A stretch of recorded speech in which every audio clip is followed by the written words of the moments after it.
നമ്മളൊരു മുളക് ഇനത്തെ പറ്റി പറയാണ്. അപ്പോൾ നമ്മുടെ മുളക് നമ്മൾ ഉപയോഗിക്കുമ്പോൾ മുളകിന് എരിവുണ്ടാവും. അപ്പോൾ ആ എരിവുള്ള മുളകിന് നമ്മൾ ചില്ലീസ് എന്നാണ് പറയണം. പക്ഷെ മുളക് മൊത്തത്തിൽ ഒരു ഇനത്തെ പറയണ ക്യാപ്സിക്കം സ്പൈസസ് എന്നാണ്. അപ്പോൾ അതിൻ്റെ പേര് ശാസ്ത്രനാമം അങ്ങനെയാണ്. അപ്പം ഈ എരിവില്ലാത്ത മുളകിനെ നമ്മൾ പറയുന്നത് ക്യാപ്സിക്കം എന്നാണ്. അപ്പോൾ ആ ഒരു ഇനാണിത്, എരിവില്ലാത്ത മുളക് ഇനാണിത്. അപ്പോൾ ഇത് നമ്മുടെ മുളക് കണ്ടത് നമ്മൾ ആദ്യമായിട്ട് USA പിന്നെ അത് കഴിഞ്ഞ് പോർച്ചുഗീസുകാർ 17ാം നൂറ്റാണ്ട് ഇന്ത്യയിൽ വന്നപ്പോൾ പല വ്യഞ്ജനങ്ങളൊക്കെ കൂടുതലായിട്ട് കൃഷി ചെയ്യുന്ന സ്ഥലം ദക്ഷിണേന്ത്യയിലാണ്. അപ്പോൾ ദക്ഷിണേന്ത്യയിൽ ആണ് ഇത് കൃഷി ചെയ്ത് വരുന്നത് കൂടുതൽ. അപ്പോൾ ഇതിൽ ക്യാപ്സിസിൻ എന്ന് പറയുന്ന ഒരു ആൽക്കലൈഡ് അടങ്ങിയിട്ടുണ്ട്. ഈ ആൽക്കലൈഡ് കൂടുതൽ അടങ്ങിയിട്ടുണ്ടെങ്കിൽ മുളകിന് എരിവുണ്ടാവും. അപ്പം ഇത് വളരെ കുറവാണെങ്കിലും ഒട്ടുമില്ലെങ്കിൽ നമ്മൾ ഇതിനെ ബെൽ പേപ്പർ എന്നാണ് പറയുന്നത്. അപ്പോൾ എരിവില്ലാത്തതിനെ പറയുന്നത് ബെൽ പേപ്പർ, ഇതിനെ അല്ലെങ്കിൽ ക്യാപ്സിക്കോ എന്നൊക്കെ പറയും. അപ്പം ഇത് 3-4 ടൈപ്പ് ഉണ്ട്. ഇത് മഞ്ഞയുണ്ട്, പിന്നെ ചുവപ്പുണ്ട്, പച്ചയുണ്ട്, ഓറഞ്ച് ഉണ്ട്, വെള്ളയുണ്ട്. ഇപ്പം നമ്മൾ ഈ 3 ഇപ്പോൾ കാണുന്നില്ല. അപ്പോൾ ഈ ചുവന്ന ഇനത്തിന് ഒരു പ്രത്യേകത എന്ന് പറയുന്നത് ലൈക്കോപ്പീൻ എന്ന് പറയുന്ന ഒരു രാസവസ്തു അടങ്ങിയിട്ടുണ്ട്. അപ്പോൾ ലൈക്കോപ്പീൻ ഹൃദയത്തിൻ്റെ ആരോഗ്യത്തിന് ഏറ്റവും നല്ലതാണ്. പിന്നെ അതുപോലെ ഫോളേറ്റ് GOMBയും ഇതിൽ ചേർന്നിട്ടുണ്ട്.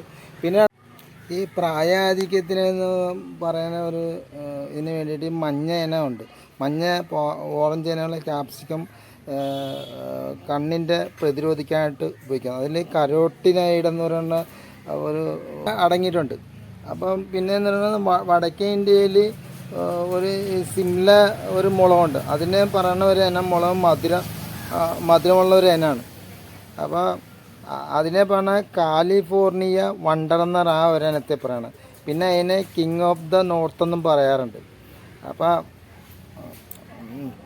അത് ഒരു വണ്ണം കുറഞ്ഞ് നീളമൊക്കെ ഇങ്ങനെ കുറഞ്ഞതാണ്. ഇതുണ്ടാ നീളം ഇത്തിരി കൊണ്ട് 1 മുതൽ ഒരു സെൻറ്റിമീറ്റർ മുതൽ ഒരു 25 സെൻറ്റിമീറ്റർ വരെ നീളം ഉണ്ടാകും ആ ഇനം മുളകിന്. അപ്പോൾ പിന്നെ തമിഴ്നാട്ടിലെ ഒരു കുടമുളകുണ്ട്. അത് നമ്മൾ ബജ്ജി ഉണ്ടാക്കാനായിട്ട് ഉപയോഗിക്കും. പിന്നെ പപ്രീന ഒരു മുളകുണ്ട്. ഈ പപ്രീന എന്ന് പറഞ്ഞാൽ ഈ ചുമന്ന ഇനാണ് ഇത്, ഈ ചുമന്ന ഇന. അപ്പോൾ ഈ ചുമന്ന ഇനം എന്ന് പറഞ്ഞാൽ നമ്മുടെ ഭക്ഷണ ആവശ്യത്തിനായിട്ട് ഇത് പൊടിച്ച് കളർ ചേർക്കാം. ഭക്ഷണത്തിൻ്റെ കൂടെ പല വിഭവങ്ങൾ കളർ ചേർക്കാനായിട്ട് പൊടിച്ച് വ്യവസായമായിട്ട് ഉപയോഗിക്കാറുണ്ട്. അപ്പോൾ പിന്നെ അത് ബജ്ജിക്കായിട്ടൊക്കെ ഉപയോഗിക്കാറുണ്ട്. നമ്മുടെ ഉത്സവത്തിനൊക്കെ ബജ്ജില്ലേ, അതിനൊക്കെ ഉപയോഗിക്കാറുണ്ട്. അതാണ് പപ്രീന. അതിന് സ്പൈസസ് പപ്രിക്കെന്നും പറയുന്നുണ്ട്. അതിനൊരു ചുമന്ന ഇനം മുളകാണത്.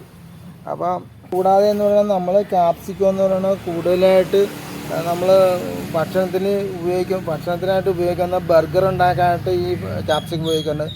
പിസ്റ്റ, പിന്നെ ഷവർമ ഉണ്ടാക്കാനായിട്ട്, പിന്നെ അച്ചിങ്ങ, കാബേജൊക്കെ തോരനുണ്ടായിട്ടായിട്ട് ചേർക്കാറുണ്ട്.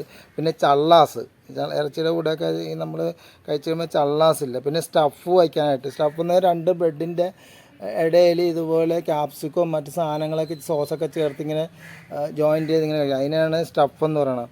അപ്പോൾ ഇത് ക്യാപ്സിക്കം കിളിക്കാൻ മണ്ണെന്ന് പറയുന്നത് കരിമണ്ണും ചെമ്മണ്ണും ചെങ്കൽ മണ്ണിലൊക്കെയാണ് ഇത് വളർത്താൻ പറ്റുക. പിന്നെ 6.5 അമ്ലത്വങ്ങളും ഉണ്ടായിരിക്കണം. അപ്പോൾ കീടങ്ങളൊക്കെ ഉണ്ടായിരിക്കാം. അപ്പോൾ ശരിക്കും ശ്രദ്ധിച്ചാൽ നമുക്ക് ഇത് നല്ല നമ്മുടെ വീട്ടിൽ തന്നെ വളർത്തിയെടുത്ത് നമുക്ക് ഉപയോഗിക്കാവുന്നതാണ്. കടകളിലൊക്കെ ഭയങ്കര വിലയാണ്, വളരെ വില കൂടുതലാണ്. സാധാരണ മുന്നേക്കാളും വളരെ വില കുറവ്. അപ്പോൾ നമുക്ക് തന്നെ ഇത് കൃഷി ചെയ്യാവുന്നതാണ്. അപ്പോൾ തുടർന്ന് നമ്മുടെ വീഡിയോ കാണണം. അപ്പോൾ കാണാനായിട്ട് നമ്മൾ സബ്സ്ക്രൈബ് ചെയ്യണം. താങ്ക്സ്.